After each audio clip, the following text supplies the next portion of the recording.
കരിമ്പുഴ ഗ്രാമപഞ്ചായത്ത് 18-ാം വാർഡ് കൊടുന്നോട് മുരിയമ്പാടം റോഡിന്റെ ശോച്യാവസ്ഥയിൽ പ്രദേശവാസികളുടെ പ്രതിഷേധം ശക്തം. 25 വർഷം മുൻപ് പ്രധാനമന്ത്രിയുടെ ഫണ്ടിൽ റോഡ് പണി പൂർത്തിയായതിൽ പിന്നെ നാളിതുവരെ റോഡിൽ അറ്റകുറ്റപ്പണികളൊന്നും തന്നെ നടത്തിയിട്ടില്ല.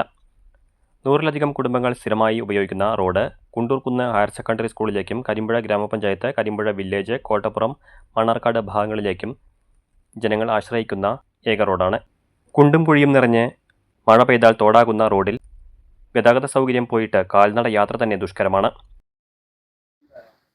കരിമ്പുഴ പഞ്ചായത്തിലെ 18-ാം വാർഡ് ചോലൂർശി വാർഡിലെ കൊടുന്നോട് പ്രദേശത്തു നിന്ന് മൂര്യമ്പാടം ഭാഗത്തേക്ക് പോകുന്ന ഒരു റോഡ് 25 വർഷങ്ങൾക്ക് മുമ്പ് പ്രധാനമന്ത്രിയുടെ ഫണ്ടിൽ ഒരു പണി നടന്നതാണ്. അതിനുശേഷം പിന്നെ ഇതേവരെ യാതൊരു വർക്കും ഇതിൽ നടന്നിട്ടില്ല. ജനങ്ങളെല്ലാം വളരെ ദുരിതത്തിലാണ് ഈ വഴിയുണ്ട്. ഈ റോട്ടിൽ കൂടെ കുട്ടികൾക്ക് മദ്രസയിലേക്ക് പോകാനും അതേപോലെ സ്കൂളിലേക്ക് പോകുന്ന വിദ്യാർത്ഥികൾ, രോഗികൾക്ക് ഹോസ്പിറ്റലിലേക്ക് കോട്ടപ്പുറത്തേക്ക് പോകണമെങ്കിൽ പഞ്ചായത്ത് ഓഫീസ്, വില്ലേജ്, കരിമ്പുഴ എന്നീ ഭാഗങ്ങൾക്കൊക്കെ ഈ പ്രദേശത്തുള്ളവർക്ക് പോകേണ്ട ഈ വഴിയാണ് ഇത്. ഇത്രയും പ്രധാനപ്പെട്ട ഈ പ്രദേശത്ത് കൂടെ പോകേണ്ട ഈ ജനങ്ങൾ തിങ്ങിപ്പാർക്കുന്ന പ്രദേശത്തുള്ള ഈ റോഡ് വളരെ ശോചനീയമായ അവസ്ഥയാണ്. അതുകൊണ്ട് എത്രയും പെട്ടെന്ന് ഈ പ്രശ്നത്തിനൊരു നാട്ടുകാരുടെ ഈ നീറുന്ന പ്രശ്നത്തിന് ഒരു പരിഹാരം എത്രയും പെട്ടെന്ന് ഉണ്ടാകണം.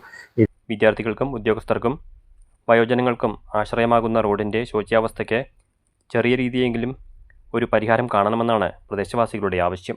ഞങ്ങൾ ഈ പൊതുജനങ്ങളുടെ ഒരു പ്രതിഷേധം സംഘടിപ്പിച്ചത്, ഈ റോഡ് 24 വർഷമായി ഇതിന്റെ പണി കഴിഞ്ഞിട്ട് ഇന്ന് വരെ ഇതുമോ ഒരു 5 പൈസ പോലും ചെലവാക്കാതെ, എന്തിനേറെ പറയുന്നത് ഇതിന്റെ സൈഡിലെ കാട് പോലും വെട്ടാൻ വേണ്ടപ്പെട്ട അധികൃതർക്ക് ശ്രദ്ധിക്കണില്ല. അപ്പോൾ അതിനുവേണ്ടി ഞങ്ങൾ ഈ പൊതുജനങ്ങൾ ചെറിയൊരു പ്രതിഷേധമാണ് ഈ കാണിക്കുന്നത്. ഇവിടെ 1 മുതൽ 12-ാം ക്ലാസ് വരെയുള്ള സ്കൂളിലേക്ക് പോകുന്ന വഴിയാണ് ഇപ്പോൾ ഈ കുട്ടികൾ. ഇതപ്പോൾ കുറച്ച് കഴിഞ്ഞ് കഴിഞ്ഞാൽ സ്കൂളിൻ്റെ ബസ് പോലത്തെ സംഭവങ്ങൾ വരും. ആ കുട്ടികൾ പോകുന്ന ബുദ്ധിമുട്ടും കാര്യങ്ങളൊക്കെ നിങ്ങൾക്ക് നേരിൽ കാണാം. ചിലപ്പോൾ ഒരു 5 മിനിറ്റ് കൂടി കഴിഞ്ഞാൽ കുട്ടികളെ സ്കൂൾ ബസ് വരും. അപ്പോൾ ഈ പ്രതിഷേധം കണ്ടിട്ട് നിങ്ങളിതിന് വല്ല മാർഗവും ചെയ്യാൻ കഴിയുമെങ്കിൽ ചെയ്യുക.